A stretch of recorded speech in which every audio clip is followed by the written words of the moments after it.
Hey guys, welcome to our review of Mashin Sentai Kiramager, episode 19. As always, I'm your host, Frozen Stratos. Here with me today we have Cinder Blaze. my dude, welcome back. But before we get started, just wanted to mention that there are still links in the description down below to how you can help support the Black Lives Matter movement by donating money, signing petitions, whatever you do, as long as you do it, it absolutely helps. But with that said, let's hop into our review and then some of your guys' thoughts that you left on our video for the watch along. But yeah, this was such a fun episode for me, and like something I really like that we don't typically get to see. Just it's different characters in the suits that you like. It felt like a little bit of a brand new team. Because Suddenly, it felt like, yeah, and it was nice to have that sort of like refresh of like, oh, okay, we're gonna do a new Sentai for like a tiny little bit, and it was so fun to watch. Yeah. Um, It kind of reminds me of like. Actually, it doesn't remind me of like anything particular, but fuck. Sorry, my point's kind of like way. It reminds me of Kyryuger a little bit. Not Kyryuger. Ryu Soldier. Sorry, that's what I was mixing up. I was like, the name was just like on the tip of my tongue. Okay, right. so you know how the dinosaur kind of had his own personality, and he was kind of like walking with the rest of the team, kind of interacting with them, interacting with people, and like Yeah. he was such a lovable part of that series for us. I felt like it was really great that they had it not only for Red, but like all of the other mechs. Like we almost Yeah. never see them like with like a human persona, or we see like them have like voices and talk to like the Rangers at times, but we never see them like in a human body and like fully being able to emote their emotions. Melt their emotions. You know, maybe I'm tired, maybe I'm just kind of like stressed out, but I don't know. I just love seeing that new dynamic. Mm-hmm. Hey, did you know that their redundancies were redundant? Shut the fuck up. um, but yeah, and like the whole vibe of it reminded me a lot of Deno.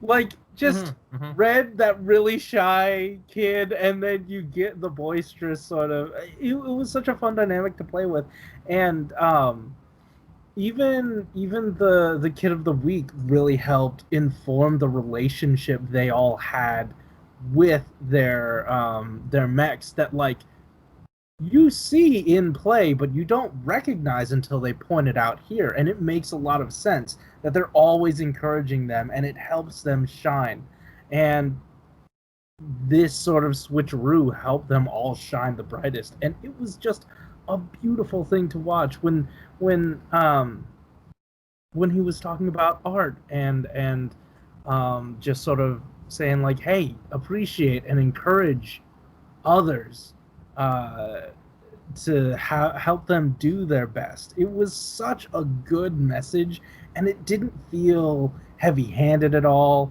and everything. I don't know. It was a great thing to watch. I Yeah. was so happy about it. And honestly, I can't believe I'm saying this in Sentai, but that kid really sold this episode. Like Yeah, kinda. his scumbagginess at the very beginning, it wasn't like too over the top. Like kids are just like that. And then when Fire kind of like gives him that whole pep talk, and it's like, and it made him feel a little happy. He like showed that. I was Yeah, like, ah, man, like like it's that whole idea that positivity begets positivity, and just sharing that around. It even brought the entire like I don't know if this was intentional or if this was like subtle hinting, but that encouragement helping someone shine brought the entire class together. Just like how, that positivity I feel like that's a bit of a brings the stretch. entire team together. I You feel know what like I that was mean? more like the teacher being like, "Okay, you guys ripped up all the papers. We have no other choice but to do this now." Speaking of which, I felt so bad for this episode, just Oh wasting the yeah. school's resources. That stupid kid, but he redeemed himself at the very end, so it's all Yeah, good. yeah. Um, Yeah, it was such a good time. I was really surprised that Red didn't solve the predicament of the week this episode because I thought that like Oh, when Red kind of like or when we entered this episode, like that was like the main thing. He was like, "Oh man, I can't get to this kid," and he doesn't. Like Fire does it for him, but he kind of learns through him like how he would be able to do it and how like Fire actually helped him when he's kind of like stuck in like a rut. A right. sort of similar situation that he was in. Like not thinking he can do it, kind of being a little shy about it. And he was the one who kind of like fired him up to become a cure mage in the first place. So Right. I thought that was like a neat little But parallel there. like that lesson taught the entire team as well. Because I did then, not. yeah, they all got some very incredible things to do. And it was just a lot of fun to watch. Pink didn't do shit, dude. Oh, she spun. She spun and it was fun. I guess so. Talk about how creepy Green was, though. That was not okay at That some was okay. points. It was not okay, but it was kind of funny. Like they played around with the joke, and I felt like they did it in like a more tasteful manner I than it I could have been. feel like they attempted to address it, attempted to lampshade it. It didn't quite get there for The, me because like ultimately he was rewarded for it. You know what I mean? I don't like know. for me, the reason I'm okay with it is just because it provided more like characterization for him. Like we knew like he was always admiring Sure. Yeah. Senna, but like now they kind of like put it over the top, and then just kind of made him like, no, he's like obsessive about her, and like in that regard, I was like, oh, okay, that's kind of funny. It did get a little creepy, like in certain bits, but I felt like moving past from this episode, we can probably have like better things. I didn't like the Helico part because I felt like we never really interacted with that character before. Whereas with like Blue and Yellow, those guys talk a lot to their Yeah. Yeah. respective rangers. So for those ones, I felt like, yeah, that's pretty nice to see.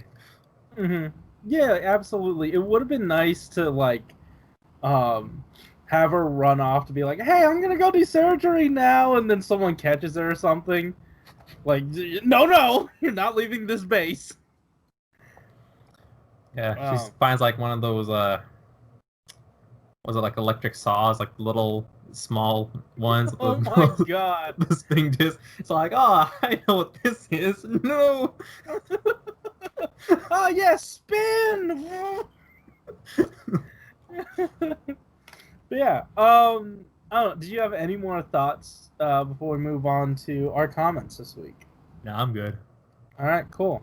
So you guys, this is the Soda Pop account that I'm on. I gotta switch over to the Go Mango one. So you guys left us some comments for this week, and there were quite a few. There were three of the comments. So let's check these out. Dustin Smith says, and another fantastic, fun episode. The concept of Kirame Stone's spirit swapped with the Kiramagers was handled quite well, and it was pretty funny. My favorite part was Mog having a mental breakdown when he heard Senna call him lame. I didn't like the kid at the beginning. Maybe it might be because I myself am an artist, but that boy came off like a brat. Just rips a sheet of perfectly good drawing paper. To be honest, if I was in that situation and some bratty kid did that in front of me, I'd probably be having thoughts of strangling them for it. It was amazing how Judo managed to handle it in the most calm fashion possible. Moving out Marsk, by the way, is definitely got to be the weirdest name they could have possibly gone with, calling the Marsk, and it would have been best they just called him House Marsk. It was interesting how Crunchula explained the body swapping ability of the Marsk with comparing it to how people move out of their homes and go live in a new home that better reflects their style. Also, another doggone names, Marsk Beast. Haven't seen that since episode 7 to 8. By the way, home security muddies good stuff. Also about the next episode, first of all, is the girl the same one from episode 0? And lastly, did I just see a monster of the week dab in 2020? That happened? I have no idea. Huh. They flailed their arms so much that they could have accidentally have done that. Yeah. Like, the name... Oh, go ahead. No. Oh, yeah. But the name of that monster, I felt like because of the premise of the show where they're using Earth ideas against them, they just had a hard force, like the moving out to, Yeah. mean I the liked body it. swap. I thought it was funny. Like, I'm a fan of unnecessarily long names, so I'm just explaining it. Fair. Yeah. I think there was like another point, but I forgot. What was like the first part of that comment?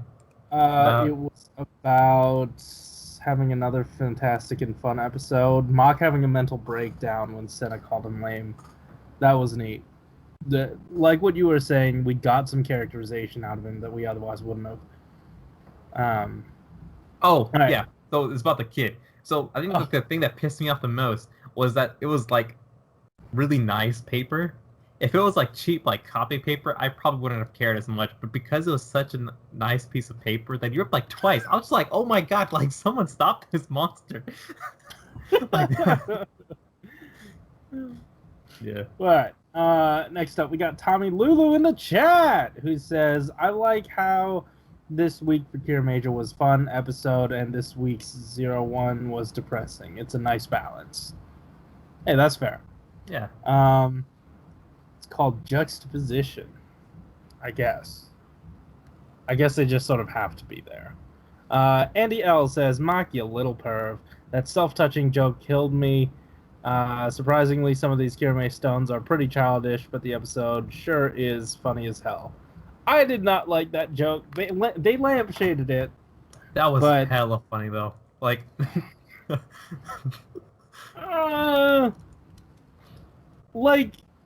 I don't know. The fact that they went there. The thing is, she said it herself. Well, hold on, I don't want to see any of these tropes. Oh man. Yeah. Anyway, guys, that's it. Do you have anything else before we got out of here? No. Cool. So, guys, thanks for watching. If you like this episode, hit that like button and subscribe if you want to hear more from us each week. Tell us in the comments down below what you thought about this episode, or our thoughts about your thoughts about this episode. And also, there are still links in the description down below to how you can help support the Black Lives Matter movement by donating money, signing petitions, whatever you do, as long as you do it, it absolutely helps. Guys, thanks for watching. Keep it. Hell yeah. See ya. Ugh, you can't put this in my hands and not have me flick it. Yeah. Alright, finally we can move on to 01. 01. Hey guys.